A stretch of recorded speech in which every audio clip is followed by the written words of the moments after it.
is Israel an apartheid state? Yeah.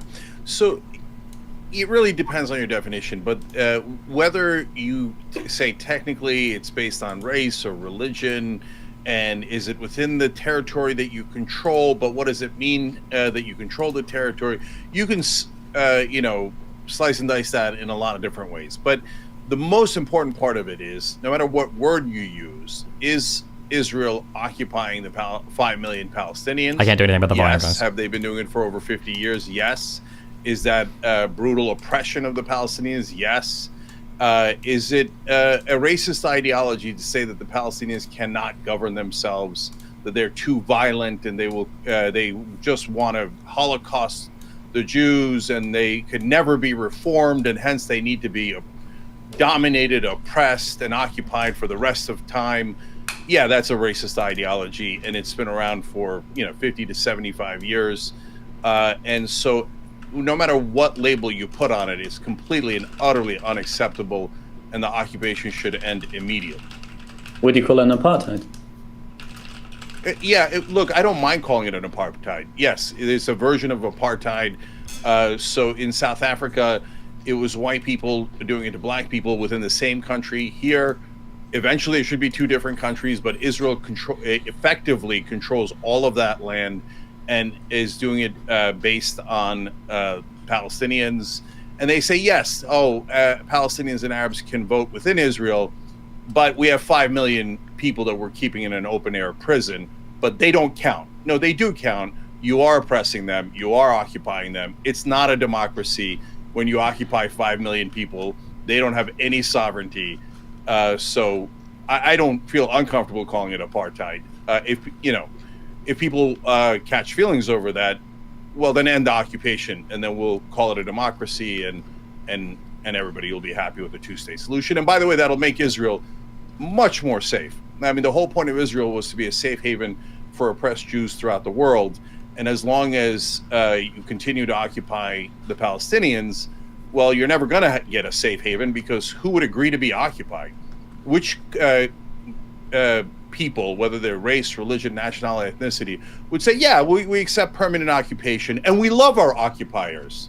They're such wonderful people who do daily humiliation of us and take away our sovereignty. And golly gee, occupy us for as long as you like. No, they'll fight you, of course. And then you'll pretend to be outraged, and you'll say, oh, I can't believe it, these no-good terrorist savages. We need to occupy them another decade or so. No, end occupation immediately. So what Israel would say to you in response to what you've said is they would say they're not occupying the Gaza Strip or anywhere like that. Sure. Okay, and we don't have eyes or ears, but keep going. Just as a real quick thing, can Cenk up his volume a little bit? He's kind of hard to hear. I don't know if there's a way to make it louder on your end. Normally, I'm very easy to hear. I will try, brother. Yeah. Okay. Cool. Awesome. Can you hear Destiny? Can you hear Cenk? Yeah, I can hear him. It's just he's kind of quiet compared to you and me. Yeah, okay. I'm not sure exactly how to do it. I'll keep trying as we keep going. But Ellie, finish your question.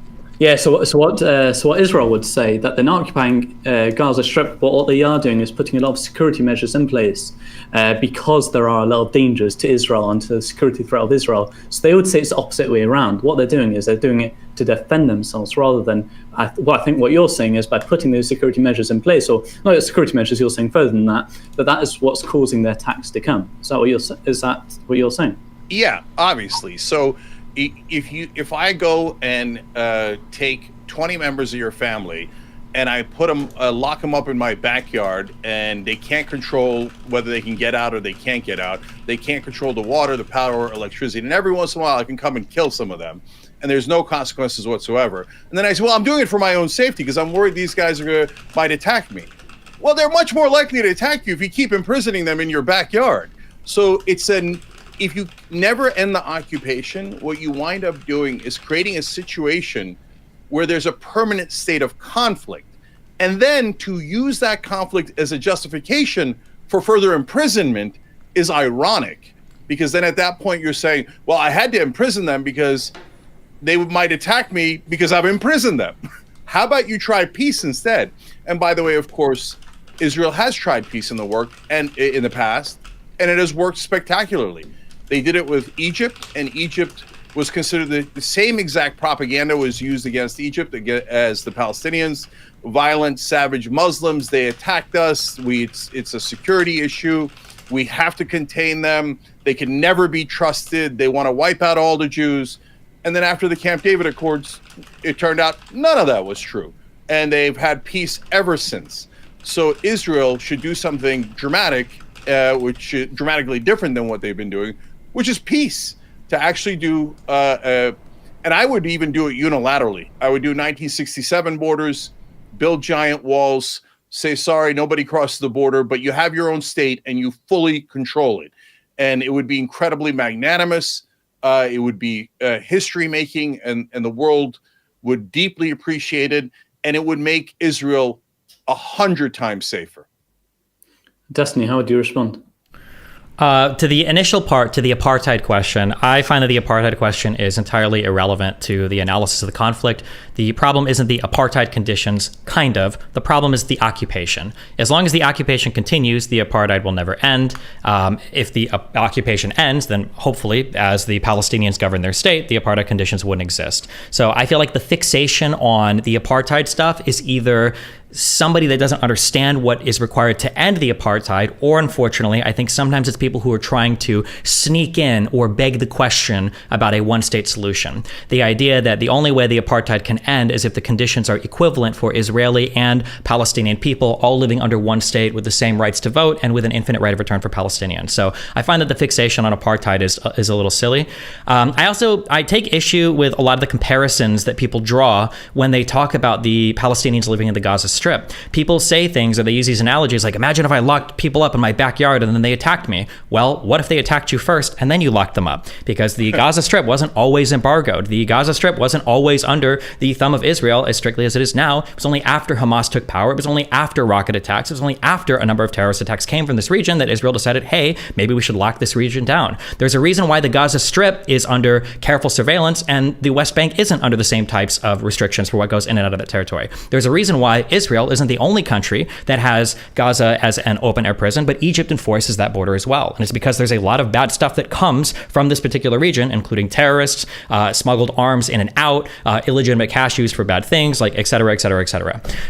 Also, in terms of just historically, when we talk about like the same propaganda was used against Egypt and that they want to wipe out the state of Israel, that wasn't propaganda. That was true. That was explicitly true. Nasser himself said it on like 4 or 5 or 6 different occasions, and everybody else surrounding Israel felt the exact same way.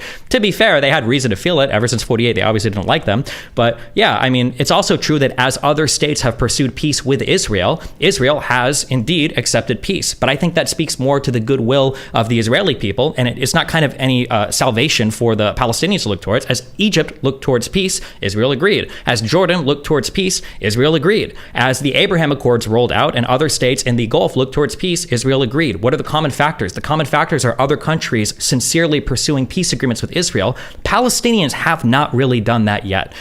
Whether it's because they believe they can continue to fight and take more territory, or whether it's because they only want a one-state solution and are unwilling to negotiate a two-state solution, which seemed to be the case as Arafat was the leader of the PLO and basically abandoned all the negotiations that made those things possible. Who's to say? But if peace is ever going to happen here, and like the apartheid conditions, as we would say, are ever going to come to an end, it has to start with Palestinians ceasing things like endless rockets and terrorist attacks, or endorsements of rockets and terrorist attacks, and with them sincerely coming to the table and trying to negotiate a two-state solution.